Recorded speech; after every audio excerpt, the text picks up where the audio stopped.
और दोस्तों कैसे हो यार सारे। मैं आप सभी को वेलकम करता हूँ आप सभी के favourite YouTube channel JR college में, जो कि एक पार्ट है यूट्यूब चैनल जेआर ट्यूटोरियल्स का। दोस्तों मेरा नाम है गौरव मुंद्रा और मैं कॉमर्स के बच्चे जो 11th एंड 12th में वो सभी को एसपी एंड ओसीएम पढ़ाता हूँ। और दोस्तों आज ये जो लेक्चर है 12th एसपी के स्टूडेंट्स का है, तो जल्दी से जल्दी एसपी वाले बच्चे जो 12th में है, जो हमारे साथ पढ़ाई कर रहे हैं, प्लीज जल्दी से जल्दी इस लेक्चर को अपने दोस्तों के साथ शेयर करो और बोलो कि भाई आजा, वीडियो आ चुका है।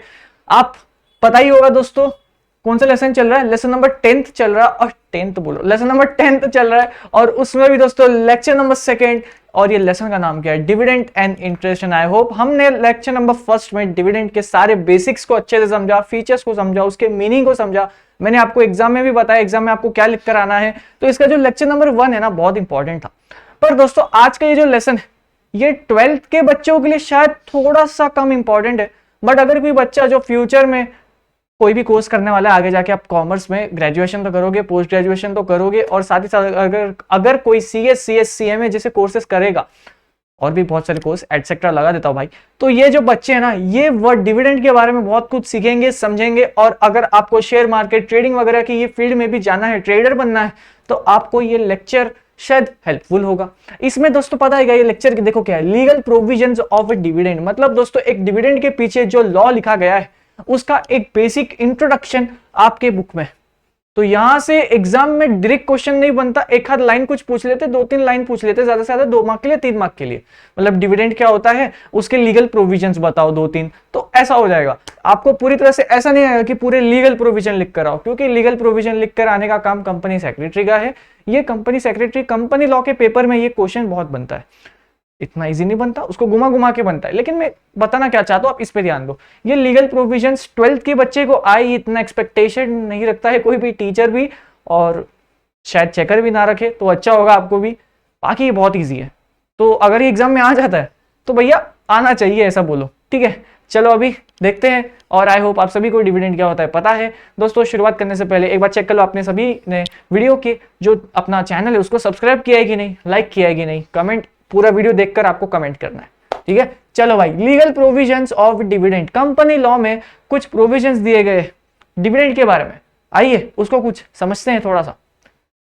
ये देखिए, on sources of dividend, dividend कहां कहां से आ सकता है, कैसे आ सकता है, उसका सोर्स क्या है भाई, ओरिजिन क्या है उसका डिविडेंड का। चलो देखिए, company can declare dividend and पे आउट ऑफ द फॉलोइंग। दोस्तों आई होप आप सभी को पता है, डिविडेंड जो है वो रिकमेंड करता है बोर्ड ऑफ डायरेक्टर्स, वो डिक्लेयर होता है शेयर होल्डर्स द्वारा by passing ordinary resolution in AGM. Clear, यहां तक समझ में आया सभी को, कोई ऐसी दिक्कत की बात नहीं थी। ऑन सोर्सेस ऑफ डिविडेंड, अब देखो, company can declare dividend, declare करने का हक किसके पास है, शेयर होल्डर्स के पास।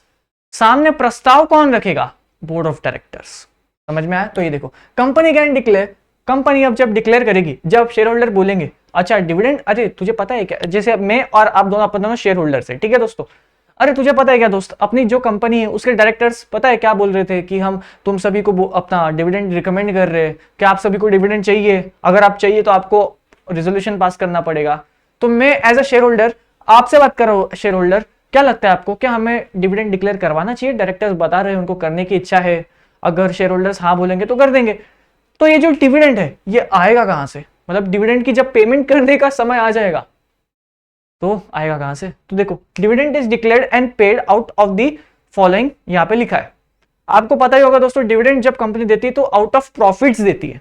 अब प्रॉफिट्स मतलब ये साल के प्रॉफिट, पिछले साल के भी प्रॉफिट्स हम यूज कर सकते हैं क्या, दिमाग में ख्याल आया कि नहीं ऐसा। देखो यहाँ पे क्लियरली लिखा है करंट ईयर्स प्रॉफिट, आप ये साल का तो प्रॉफिट्स लोगे ही, ठीक है, समझ में आ रहा है। फिर क्या, out of profits of company of any previous year, अच्छा पिछले साल के भी ले लेना भाई, कोई दिक्कत नहीं है, लेकिन लेने से पहले आपको डेप्रिसिएशन की एंट्री मारनी पड़ेगी, उस पर डेप्रिसिएशन चार्ज करना पड़ेगा, उसके बाद ही आप डिविडेंड डिक्लेयर कर सकोगे out of the profits for any previous year. समझ में आया, मतलब डिविडेंड हम किस किस से डिक्लेयर कर सकते हैं, जब डिक्लेयर यानी कि जब हम डिविडेंड की पेमेंट करेंगे, पे आउट डिविडेंड का जब हमने डिक्लेयर कर दिया। देखो फर्स्ट प्रोसेस क्या है डिविडेंड का, recommended by board of directors, declared by share holders by passing ordinary resolution. अब क्या, dividend declare it can not be revoked, तो डिविडेंड डिक्लेयर हो गया ना, चलो अब बारी उसकी पेमेंट की, और पेमेंट किससे करोगे, out of the profits of the current year, out of the profits of previous year after passing depreciation to them, और तीसरा money provided by central government और स्टेट गवर्नमेंट। सेंट्रल गवर्नमेंट तुम्हें तुम्हारे काम से बहुत खुश है और सेंट्रल गवर्नमेंट तुम्हारी कंपनी को कुछ ग्रांट्स या कुछ डोनेशन देती है और बोलती है देख दोस्त, तूने बहुत अच्छा काम किया है, तू भगवान का आदमी है, तूने देश की डेवलपमेंट में साथ दिया है, ये पैसे तेरे सारे शेयर होल्डर्स के अकाउंट में पहुंच जाने चाहिए।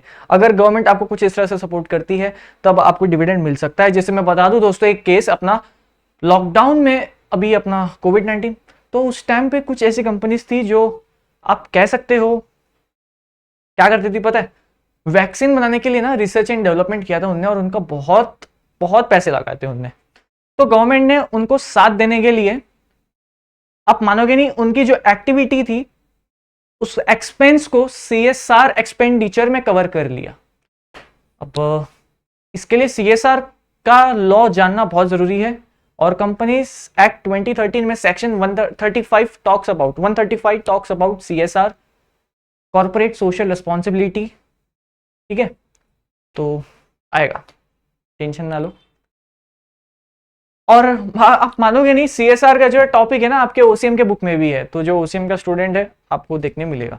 तो ये जो सीएसआर है ना, अगर वहां पे आप एक्सपेंडिचर करते थे, सीएसआर मतलब कि सोसाइटी के लिए भलाई, तो जब कोविड-19 में जो प्रॉफिट मेकिंग कंपनी थी जिनका इंटेंशन सिर्फ यही था कि हमें प्रॉफिट कमाना है, बट उनने कुछ ऐसा काम किया जो सोसाइटी के लिए भी हेल्पफुल हो, तो गवर्नमेंट ने उन्हें बहुत सारी टैक्स बेनिफिट दी। ये टैक्स बेनिफिट यहाँ पे कवर हो सकता है, money received provided by central government और स्टेट गवर्नमेंट। बहुत सारे केसेस में गवर्नमेंट कंपनीज की मदद करती है और वो तभी करती है जब वो कंपनीज देश की डेवलपमेंट में कुछ अच्छा काम कर रही है। जैसे आपने अपने मीडिया में या फिर एक सोशल प्लेटफॉर्म पर बहुत लोगों ने सुना, आपने सुना होगा कि ये कंपनी ये पार्टी को बहुत सपोर्ट करती है या ये पार्टी ये कंपनी को बहुत सपोर्ट करती है। एक बैंटर चलता है काफी सोशल मीडिया पर, तो दोस्त वो इसके लिए सपोर्ट करती है क्योंकि वो देश की डेवलपमेंट में थोड़ा सा आपसे ज्यादा साथ देती है। ठीक है, इंडिया चाहती है कि अगर कोई कंपनी प्रॉफिट कमा रही है और उस प्रॉफिट से अगर देश में हेल्प भी कर रही है तो क्या प्रॉब्लम है। ठीक है, मुझे नहीं लगता कोई प्रॉब्लम है। ठीक है, चलो, तो ये क्या था, company can declare dividend and पे आउट ऑफ द फॉलोइंग। हमने इसके साथ और भी कुछ बेसिक्स के बारे में बातें की। आई होप आप सभी को सब कुछ समझ में आ रहा है। तो dividend can be declared and it has to be paid out of the profit for the current year, profit of the previous year, after providing depreciation and money received through, या मनी रिसीव्ड आप कह सकते हो, या money क्या लिखा है, provided, received मत लिखना, प्रोवाइडेड लिखना, money provided bye CG, central government और स्टेट गवर्नमेंट। इतना लिखकर आ जाना, सारे मार्क्स मिल जाएंगे। चलो, अब क्या है, dividend can B paid out of capital profits. बच्चा कह रहा है सर आपने पहले बोला कि डिविडेंड आपको प्रॉफिट्स के द्वारा, जब आप प्रॉफिट्स, आपकी जो कंपनी का प्रॉफिट होता है ना, तभी आप डिविडेंड डिक्लेयर करने की बात करोगे और डिविडेंड की जो पेमेंट है आप आउट ऑफ प्रॉफिट्स ही दे पाओगे। लेकिन भाई सर ये क्या है भाई, ये dividend can B paid out of capital profit. अब ये कैपिटल प्रॉफिट किस चिड़िया का नाम है? देखो दोस्तों, कैपिटल प्रॉफिट आप तब अर्न करते हो जब आपकी कंपनी में कुछ फिक्स्ड एसेट थे। फिक्स्ड एसेट, फॉर एग्जांपल आपके पास भाई एक बिल्डिंग थी, उस बिल्डिंग का प्राइस 100 करोड़ रुपीस था। क्या बात, तो आपने क्या करा, 100 करोड़ आपने सोचा यार ये बिल्डिंग खाली पड़ी है, मुझे इसकी जरूरत नहीं है। हाँ, मेरे पास कंपनी में एसेट है, एक एसेट के तौर पे मेरे पास 100 करोड़ की बिल्डिंग है, पर मैं इसका करूं क्या, एक काम करता हूं, चलो इसको बेच देता हूं। तो 100 करोड़ की बिल्डिंग को मैंने जब मार्केट रेट देखा उसका, तो उसका 200 करोड़ रुपए था। क्या खुशी की बात है कि नहीं? मैंने जैसे ही देखा कि मार्केट में उसका 200 करोड़ का भाव चल रहा है, मैंने उठाया बिल्डिंग और सेल पे डाल दिया, जिसको भी चाहिए खरीद लो भाई। देखो 100 करोड़ की चीज मैंने 200 करोड़ में बेची, मुझे कितने का फायदा हुआ, 100 करोड़ का। अब ये जो 100 करोड़ है मैंने किस पे कमाए, बिल्डिंग किया है, एक फिक्स्ड एसेट है। अब ये जो 100 करोड़ है और ये मैंने जो कमाए फिक्स्ड एसेट को बेच के है, उसकी ओरिजिनल प्राइस 100 करोड़ की थी, उसको मैंने प्रीमियम पे या फिर एक्स्ट्रा जो मैंने बेचा, जो एक्स्ट्रा प्रॉफिट्स कमाए, इस प्रॉफिट को कहते हैं दोस्तों कैपिटल प्रॉफिट। समझ में आया, एकदम आसान। अब ये जो कैपिटल प्रॉफिट्स है, आप कैपिटल प्रॉफिट्स के थ्रू भी डिविडेंड पे कर सकते हो। समझ में आया, capital profits are realised in cash, इसको आपको कैश में कन्वर्ट करके डिविडेंड की पेमेंट करनी है। आर्टिकल ऑफ एसोसिएशन में ऐसा लिखा होना चाहिए कि आप कैपिटल प्रॉफिट्स के द्वारा भी डिविडेंड डिक्लेयर कर सकते हो। और फिर it remains as a profit after revaluation of all the assets and liability. Profit दिखना चाहिए भाई। आपने एसेट बेच दिया, बिल्डिंग की 100 करोड़ की बिल्डिंग आपने बेच दी, तो कहीं ना कहीं आपका एसेट कम हो गया। एसेट कम हो गया तो इसका मतलब आपकी लायबिलिटी भी कम हो जाएगी। पढ़ा कि नहीं, टैली करना पड़ता है ना भाई। तो ये सब जो अकाउंटिंग ट्रांजैक्शंस की वजह से अगर आपने अपनी बिल्डिंग बेची तो कहीं ना कहीं आपका प्रॉफिट भी कम होगा। तो वो सब चीज़ों का आपको ध्यान रखना है। तो ये फर्स्ट स्लाइड यहाँ पे एंड होता है। और बाकी दोस्तों कैपिटल प्रॉफिट जो है ना, ये अपना कॉमर्स, अपना अकाउंट्स का टॉपिक है। अकाउंट्स में तो आई होप आपको आता है, बाकी मैंने भी सिखा दिया कैपिटल प्रॉफिट बहुत अच्छे से, तो आई होप आपको समझ ही गया होगा। बाकी अपना ये डेप्रिसिएशन जो है ना, डेप्रिसिएशन ये भी अपना कॉमर्स, आप डेप्रिसिएशन बिल्डिंग को डेप्रिशिएट कर दो, क्योंकि यार जब कोई बिल्डिंग होती है, देखो पहली बात तो ना लैंड पे डेप्रिसिएशन नहीं लगता, क्योंकि लैंड का कभी भाव नहीं गिरता है। ऐसा कॉमर्स की एक लिखा गया है भाई कि लैंड पे कभी डेप्रिसिएशन नहीं लगता, बिल्डिंग पे एक बार का डेप्रिसिएशन लग जाएगा, क्योंकि लैंड का ऐसा मान लिया गया दोस्तों, भले ही बंजर जमीन ही क्यों ना हो, उसका अगर वैल्यू 1 लाख है ना, तो वो कभी 50,000 नहीं होगी, उसकी भाव बढ़ेगा ही बढ़ेगा, भले ही 1,10,000 ही क्यों ना हो 10 साल में, लेकिन उसका भाव कभी कम नहीं होएगा। ठीक है, तो लैंड पे कभी भी डेप्रिसिएशन नहीं लगता। बाकी बात रही बिल्डिंग की, तो बिल्डिंग पे डेप्रिसिएशन लगता है। बिल्डिंग पुरानी हो जाती है, उसके मटेरियल खराब हो जाते हैं, तो कहीं ना कहीं उसका इंफ्रास्ट्रक्चर वीक हो जाएगा, तो जो पहले 50 लाख की चीज थी वो 40 लाख की हो गई, तो उसमें हो सकता है कुछ फर्क नहीं। जैसे मशीन्स जो होते हैं डेप्रिशिएट होता है, फर्नीचर जो है जैसे डेप्रिशिएट होता है। जैसे ये मशीन, ये जो स्क्रीन आप देख रहे हो, समझो हमने इसको 5 लाख में खरीदा था फॉर एग्जाम्पल, अब हमने ये पता नहीं सर ने कब खरीदा, समझो फॉर एग्जाम्पल 2019 में खरीदा, आज 20, 21, 22, 23, आज ऑलमोस्ट 3 to 4 ईयर्स इस मशीन को हो चुका है, हमने इसको यूज किया। अब ये जो मशीन हमने जो यूज किया, क्या आज भी 2019 की ली हुई चीज, क्या 2023 में आज भी उसकी वैल्यू 5 लाख ही रहेगी? यार सेकंड हैंड हो गया, अब तो मैंने यूज किया उसको 3-4 साल, तो कहीं ना कहीं उसकी वैल्यूएशन 5 से 2-3 लाख नहीं हो जाएगी, तो इसको डेप्रिसिएशन बोलते हैं। तो एक रेट आपको डिसाइड करना पड़ता है। बाकी ये जो रेट्स है ये अकाउंटिंग स्टैंडर्ड्स में दिए गए, जैसे गुडविल पे 25% है, फर्नीचर पे 10% है, 15% भी अपना मशीन वगैरह पे, तो बस वही बता रहा हूँ। ठीक है, चलो फर्स्ट स्लाइड यहाँ पे कंप्लीट, सेकंड स्लाइड पे चलते हैं। अब ये जो मैंने बकवास करी ये आपके बुक का पार्ट नहीं है, लेकिन आपको मैं चाहता हूँ कि पता हो कि आप क्या सीख रहे हो। चलो, dividend cannot be paid out of capital, you cannot pay dividend out of capital, but you can pay dividend out of capital profits. Building बेच के डिविडेंड दूंगा, बिल्डिंग बेच के डिविडेंड दूंगा नहीं, बिल्डिंग बेच के अगर तूने प्रॉफिट कमाया तो डिविडेंड दूंगा। क्या समझाया भाई? क्या dividend cannot be paid out of capital? मैंने बिजनेस में बिल्डिंग और मशीन वगैरह लाई, कल मैं उस मशीन को उठ के बेच दूं मार्केट में और बोलूंगा मेरे को डिविडेंड डिक्लेयर करना है, भले ही मैं वो मशीन मेरे को 50 लाख में खरीद के 40 लाख ही मिला, 10 लाख का लॉस है मेरे पास अभी भी, लेकिन मैं डिविडेंड डिक्लेयर करूंगा नहीं, आप नहीं कर सकते। Dividend cannot be declare out of capital, but dividend can be declared out of capital profits. समझ में एकदम प्यारे से। फिर dividend can B paid out of free reserves, free reserve जो कंपनी क्रिएट करती है, आप उससे भी डिविडेंड पे कर सकते हो। अब आई होप यहां तक आपको सब कुछ अच्छे से समझ में आया ना, आई होप मैं अच्छे से आपको पढ़ा पा रहा हूं, तो ये बात पे एक लाइक बनता है। एंड आई फील जो भी इंफॉर्मेशन मुझे आपको डिलीवर करनी थी हमने बहुत अच्छी तरीके से डिलीवर कर दिया। अब यहाँ पे इसके बाद से ना यार दोस्तों, ये ऐसी चीजें जो आपको ऑलरेडी मैंने लेक्चर नंबर 1 में पूरी तरह से तैयार कर दिया था। देखो अभी यहाँ पे देखो, आप फटाफट इस लेक्चर को निपटाते हैं। Provision for the declaration of a dividend, recommend कौन करता है? Board of directors. डिक्लेयर कौन करता है? Share holders, by passing ordinary resolution. एकदम क्लियर बच्चा। अब ये समझो रिकमेंडेशन का मतलब पता है क्या होता है? मैं तुम्हें बता रहा हूं कि अगर तुम्हें प्रस्ताव रख रहा हूं, तुम्हारे सामने प्रस्ताव रख रहा हूं, जैसे मैं तुम्हें बोलता हूं कि तुम्हारा जो पोर्शन है बहुत जल्दी हम कंप्लीट कर देंगे, और मैं ना सोच रहा हूं तुम सबके लिए, जितने भी बच्चे मेरे कैमरा के पीछे, अगर तुम हमारे चैनल को बहुत सपोर्ट दिखाओगे, मेरे इंस्टाग्राम वगैरह पे फॉलो वगैरह करोगे, एकदम ऐसा फ्लड ला दोगे, ठीक है, तो मैं क्या सोच रहा हूं ना कि क्या बोलते हैं उसको, आप लोग के लिए 12th बोर्ड से पहले एक मैराथन रखने का, जिसमें हम सारे 1 to 12 चैप्टर्स एक ही दिन या 2-3 दिन में निपटा दे। मैं ऐसा कुछ सोच रहा हूं। बाकी मैंने आपके सामने क्या रखा? प्रस्ताव। अब ये प्रस्ताव को आपको डिक्लेयर करना है कि हाँ करवाओ ना सर। तो डिक्लेयर कब होगा? अच्छा, अब आप मुझे इंस्टाग्राम पे प्यार बांटोगे, कमेंट सेक्शन में से स्पैम कर दोगे, और खासकर मेरे इस पे दिखना चाहिए प्यार वगैरह, तभी तो मैं सोचूंगा कि हाँ यार बच्चे इतना जब चाहते हैं तो आउट ऑफ बॉक्स जाने में हमें कोई प्रॉब्लम नहीं है, और फ्री रहेगा, टेंशन मत लो। चलो यार अभी ध्यान लगा लो, यहाँ पे क्या लिखा है? Provisions for the declaration of dividend, board of जो, अब देखो फोकस यहाँ पे, provision for declaration of dividend, recommend कौन? Board of directors. डिक्लेयर कौन? Shareholders. अब देखते हैं इनका प्रोविजन क्या, प्रोसेस क्या है। एक सबसे पहले होगी एक बोर्ड मीटिंग, उस बोर्ड मीटिंग में बोर्ड ऑफ डायरेक्टर्स रिकमेंड करेगा, सारे डायरेक्टर्स बैठे हैं, सारे डायरेक्टर्स बोर्ड मीटिंग।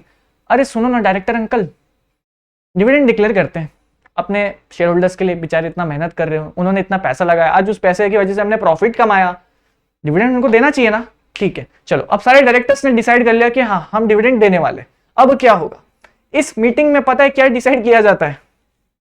सोचो कुछ, ये डिसाइड किया जाता है, और भी बहुत कुछ चीजें, बट ये मेन क्या, रेट ऑफ डिविडेंड। डिविडेंड कितने रेट पे देंगे, कितने अमाउंट का देंगे भाई। फिर बुक क्लोजर डेट। अब book closure date is very important topic है। Focus focus. जैसे दोस्तों आज डेट ले लेते हैं, जैसे आज 1 नवंबर। डिविडेंड इतना याद रखना, आपको पता होगा डिविडेंड किसको मिलता है, equity share holders, preference share holders, मतलब जो ओनर है कंपनी के, डिविडेंड सिर्फ उनको मिलता है। अब डिविडेंड दोस्तों 1 नवंबर को कंपनी ने डिसाइड करा कि हम देने वाले डिविडेंड, ठीक है, हम डिविडेंड देंगे। अब दोस्तों कंपनी जो है ना एक डेट डिसाइड करती है कि 10 नवंबर तक जो भी कंपनी का शेयर होल्डर था हम उसे डिविडेंड देंगे। अब भले ही आपने 9 नवंबर को आपने अगर अपने शेयर्स बेच दिए कभी बाय चांस, सॉरी दोस्त आपको डिविडेंड नहीं मिलेगा। 10 नवंबर है, 10 नवंबर तक जो भी हमारी कंपनी का पार्ट रहेगा हम उसे डिविडेंड देंगे।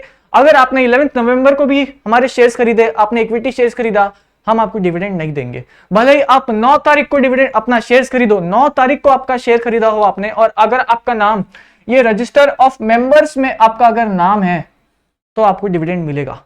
बुक क्लोजर डेट, इस केस में बुक क्लोजर डेट क्या है, 10 नवंबर। भाई लिख दिया 10 नवंबर, इस दिन तक जो भी कंपनी में शेयर होल्डर्स है वो सभी को डिविडेंड मिलेगा। अगर आपने 10 तारीख को भी डिविडेंड, क्या बोलते हैं, डिविडेंड मिलने से पहले आप अगर अपने शेयर्स अपने बेच दिए, आपको डिविडेंड नहीं मिलेगा, क्योंकि फिर आप मेंबर ही नहीं रहे ना अपने कंपनी का।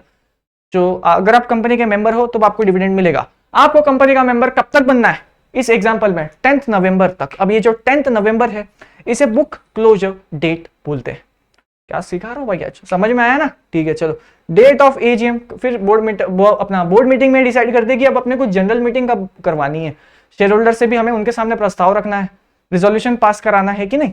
चलो फिर क्या है, फिर ये लोग क्या करते हैं ना, एक बैंक अकाउंट ओपन करते हैं, उस बैंक अकाउंट में सारा डिविडेंड का पेमेंट एक जगह रखते हैं, फिर उस बैंक अकाउंट से सारे शेयर होल्डर्स को पेमेंट करते हैं। फालतू टॉपिक, ठीक है। चलो अब देखो यहां से फिर क्या होगा, शेयर होल्डर्स का अप्रूवल, पहले हुआ बोर्ड मीटिंग, अब होगी जनरल मीटिंग। अब देखो डिविडेंड के लिए प्रस्ताव रखा शेयर होल्डर्स के सामने। शेयर होल्डर्स, वाह यार कितना अच्छा आदमी, तो डिविडेंड दे रहा है हमें। शेयर होल्डर्स, उनको पैसा मिलने वाला है, वो क्यों मना करेंगे। ऑर्डिनरी रेजोल्यूशन पास हो गया एजीएम में। First point clear. देखो dividend recommended by board of directors. अब समझो, बोर्ड ऑफ डायरेक्टर्स ने बोला जिसके पास भी एक शेयर है ना उसको एक डिविडेंड मिलेगा, और उस डिविडेंड का जो प्राइस है 10 रुपए।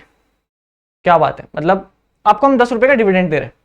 अब शेयर होल्डर्स जो है ना वो नेगोशिएट नहीं कर सकते, कि नेगोशिएट किसके लिए नहीं कर सकते, फॉर द हाई अमाउंट। जैसे अरे नहीं यार 10 रुपए कोई देता है क्या, देना है तो 15 दे यार, ऐसे नहीं है, नहीं नहीं नहीं, तो आप ये नहीं कर सकते शेयर होल्डर्स। आप 10 का 9 कर सकते हो, 8 कर सकते हो, 7 कर सकते हो, आप कम के लिए नेगोशिएट कर सकते हो, आप ज्यादा के लिए बात नहीं कर सकते। 10 रुपए कौन देता है भाई, नहीं चाहिए मेरे को, नहीं, आप नेगोशिएट नहीं कर सकते। 10 का 11 भी नहीं कर सकते, 11 नहीं कर सकते। पर अगर कंपनी खुद बोलती है हम आपको 50 रुपए का डिविडेंड देना चाहते हैं, पर आप शेयर होल्डर्स आप सारे मिलकर सोचते हो यार 50 रुपए का आप आज तो मुझे डिविडेंड दे रहा है, बट इस चीज का कोई सेंस नहीं बनता है, तो एक काम कर, मुझे डिविडेंड देने से अच्छा ये पैसे वापस कंपनी में लगा के उसकी रीग्रोथ में फोकस कर, अभी तो सिर्फ बिजनेस एक्सपांड करने का फोकस कर, डिविडेंड हमें नहीं चाहिए। तो शेयर होल्डर्स ऐसा भी डिसीजन ले सकते हैं। तो शेयर होल्डर्स हायर अमाउंट के लिए नेगोशिएट नहीं कर सकते, लोअर अमाउंट के लिए दे कैन डिस्कस। डिक्लेयर हो गया तो आप उसको वापस, अरे मैं तो मजाक कर रहा था, सॉरी शेयर होल्डर्स आपके साथ प्रैंक हुआ है, ये देखो कैमरा, तो आप नहीं कर सकते ऐसे। एक बार आपने डिक्लेयर कर दिया फिर तो आपको अपने जेब से निकाल के देना पड़ेगा वर्स्ट केसेस में। चलो अभी सेपरेट बैंक अकाउंट, फिर एक सेपरेट बैंक अकाउंट आपको खोलना पड़ता है, फिर सेपरेट बैंक अकाउंट में सब पैसा डालते हैं, उस बैंक अकाउंट से सबके अकाउंट में पैसा जाता है। ये बकवास टॉपिक है। चलो अब ये देखो दोस्तों, मैं आपको बताता हूं, अगर कोई एक लिस्टेड कंपनी होती है ना, तो उस लिस्टेड कंपनी को ना स्टॉक एक्सचेंज को ना हर सब कुछ बताना पड़ता है, और ये जो बताने का काम है ना ये कंपनी सेक्रेटरी का काम है। और अगर वो कंपनी सेक्रेटरी नहीं बताता तो कंपनी पे 10-10, 15-15 लाख की पेनल्टी लगती है। 10-10, 15-15 लाख का फाइन लगता है। और जो एरेंट ऑफिशियल्स है, जो केएमपीज है कंपनी के, जो कंपनी के डायरेक्टर्स है, जो कंपनी का मैनेजिंग डायरेक्टर है, उसको इम्प्रिजनमेंट भी हो सकती है अगर कंपनी सेक्रेटरी अपने एंड से कोई मिस्टेक कर देता है तो, और वो काम जो है फ्रॉडलेंट काम को उसको माना जाता है तो, ठीक है। तो एक हैवी रिस्पॉन्सिबिलिटी है एक कंपनी सेक्रेटरी पे। जैसे देखो, अब एक लिस्टेड कंपनी है, इस लिस्टेड कंपनी ने स्टॉक एक्सचेंज को बताना है 2 दिन पहले ही बोर्ड मीटिंग के। अरे स्टॉक एक्सचेंज सुनना यार, 2 दिन पहले मैं तुझे बता रहा हूं कि हम जो डायरेक्टर्स है ना, हम बैठ के शायद ना कुछ डिविडेंड पर चर्चा कर सकते हैं, हम डिविडेंड देने की कुछ चर्चा कर सकते हैं। ये आपको स्टॉक एक्सचेंज को इंटीमेट करना है 2 दिन पहले, ठीक है, करना है भाई। नहीं किया तो शायद स्टॉक एक्सचेंज आपको बहुत फोड़ेगा, समझ में आया। मे बी स्टॉक एक्सचेंज आपके डिविडेंड को कैंसिल करवाने तक की बात कर सकेगा, या फिर ये बहुत एक्सट्रीम केस है, आपको हैवी फाइन पेनल्टी दे के छोड़ देता है। बट क्यों पेनल्टी क्यों चाहिए भाई आपको, है ना। फिर देखो 2 दिन पहले आपको बताना है कि अरे स्टॉक एक्सचेंज शायद हम ना बोर्ड मीटिंग करेंगे, उस बोर्ड मीटिंग में हम फाइनल डिविडेंड की रिकमेंडेशन की बात करेंगे, सॉरी क्या रिकमेंडेशन की बात करेंगे। फिर जैसे ही आपकी बोर्ड मीटिंग हो जाती है, फिर आप क्या करते हो, जनरल मीटिंग का प्रस्ताव रखते हो। पर जैसे ही आपका बोर्ड मीटिंग हो जाए, आपको स्टॉक एक्सचेंज को बताना है, स्टॉक एक्सचेंज सुनना दोस्त, हाँ वो हमने ना अपना, हम सब एग्री करते हैं रिकमेंड करने को। फिर जब आपकी जनरल मीटिंग हो जाएगी, तब जनरल मीटिंग के बाद जैसे ही आपका डिसीजन पास हो जाए कि हाँ डिविडेंड हैज बीन डिक्लेयर्ड, तो आपको स्टॉक एक्सचेंज को बताना पड़ता है। अरे स्टॉक एक्सचेंज याद करो, मैं 2 दिन पहले आपको एडवांस में बताया था कि बोर्ड मीटिंग होगी, हम उस पर रिकमेंडेशन पे बात करेंगे। फिर मैं थोड़े दिन बाद वापस आपके पास आया था, मैंने आपको बताया था कि रिकमेंडेशन डन हो चुका है। फिर अब मैं आज इसके लिए आपके पास आया हूं कि शेयर होल्डर्स का भी अप्रूवल मिल चुका है। आपको सब कुछ स्टॉक एक्सचेंज को इंटीमेट करना पड़ता है। कौन इंटीमेट करेगा, सिर्फ और सिर्फ लिस्टेड कंपनी, क्योंकि stock exchange only gives a नहीं बीप। स्टॉक एक्सचेंज सिर्फ और सिर्फ लिस्टेड कंपनीज का ही सोचता है, क्योंकि लिस्टेड कंपनीज है तभी तो स्टॉक एक्सचेंज की बात होगी ना, और किसकी बात होगी भाई, कैसी बात करते हो तुम। अनलिस्टेड कंपनी है तो सिर्फ कंपनीज एक्ट लगेगा, आरओसी, एनसीएलटी। पर अगर आपकी कंपनी लिस्टेड कंपनी है तो सेबी लॉ लगेगा, और सेबी लॉ में स्टॉक एक्सचेंज तो आना ही है, ठीक है। अब ये स्टॉक एक्सचेंज क्या होता है, ये आप लेसन नंबर 12 में एसपी के सीखोगे।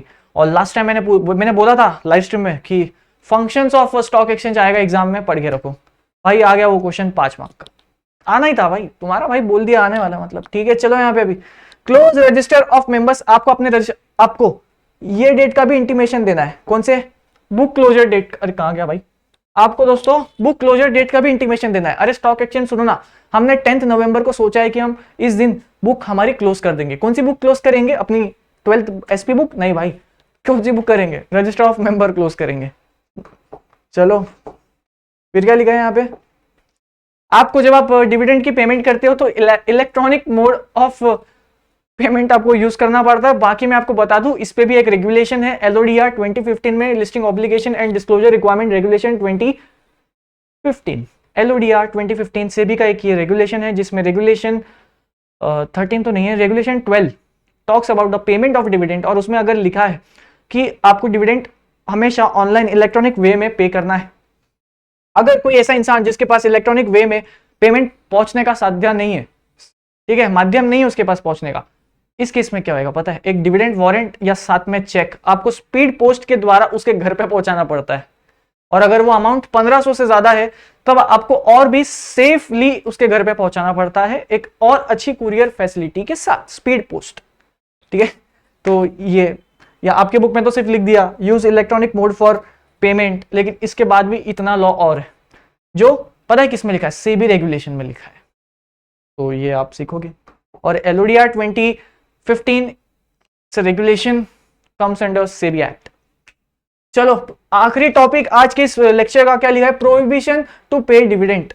आप डिविडेंड की बातें कर ही नहीं पाओगे, प्रोहिबिशन आप दे ही नहीं पाओगे, भले ही आपके पास कंपनी में प्रॉफिट हो या कुछ भी हो, आप डिविडेंड की बातें कर ही नहीं पाओगे, आप रेकमेंड ही नहीं कर पाओगे। डिक्लेरेशन तो छोड़ो, क्यों ऐसा, है ना, ऐसा कैसे हम काय को नहीं डिक्लेयर कर सकते भाई, ये कैसी जबरदस्ती है, तो गलत हुआ ना शेयर होल्डर्स के साथ, ऐसा क्यों करना चाहिए, ऐसा कोई रोकना नहीं चाहिए। लेकिन आपकी कंपनी ने कुछ ऐसा किया होगा तभी आपको रोका गया है, देखे तो क्या क्यों आपकी कंपनी को रोका गया? Company fail to repay deposit. अरे भाई, तू डिपॉजिटर के पैसे तो दे नहीं रहा और तू डिविडेंड डिक्लेयर की बात करता है। पहले उनकी पेमेंट कर जिसका पैसा तूने लेके रखा है। कोई इंटरेस्ट, आपने बैंक से 100 करोड़ का लोन लिया, आप पे इंटरेस्ट चल रहा है, आपका प्रॉफिट आता भी है तो वो इंटरेस्ट में चले जाता है, लेकिन आप बैंक वाले को बोलते हैं बैंक वाले रुक भाई, तू इधर आ, तू तेरा लोन का इंटरेस्ट नहीं दूंगा मैं, मुझे अपने शेयर होल्डर्स को डिविडेंड देना है। आप ऐसा नहीं कर सकते, ठीक है। चलो फिर क्या है, कंपनी फेल्ड। हाँ, यहाँ पे मैंने देखो आपको जो टॉपिक था ना उसको और इजी आपको याद हो जाए इसलिए मैंने ऐसा डायग्रामेटिक फॉर्म में बनाया। कंपनी ने डिफॉल्ट कर दिया, किसमें? Redemption of debentures, redemption of preferences, payment of interest और payment of interest to financial institution में। अगर आप कोई ऐसा कोई भी तरह का अगर आप कोई पेमेंट में डिफॉल्ट करते हो या आप कोई भी तरह से कंपनी फेल्ड हो जाती है किसी भी डिपॉजिटर्स को पेमेंट करने की या कोई इंटरेस्ट ना पे करने की, इस केसेस में company can not declare dividend.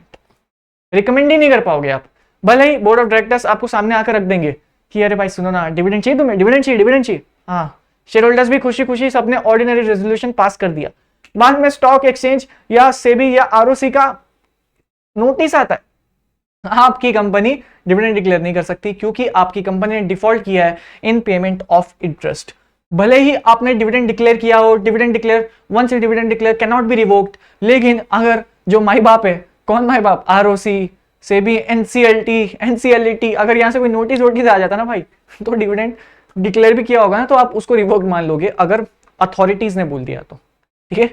Opportunity of being heard मिलता है। अपॉर्चुनिटी ऑफ बीइंग हर्ड यानी कि कोई डिसीजन लेने से पहले आपको एक मौका दिया जाएगा अपने आप को प्रेजेंट करने को,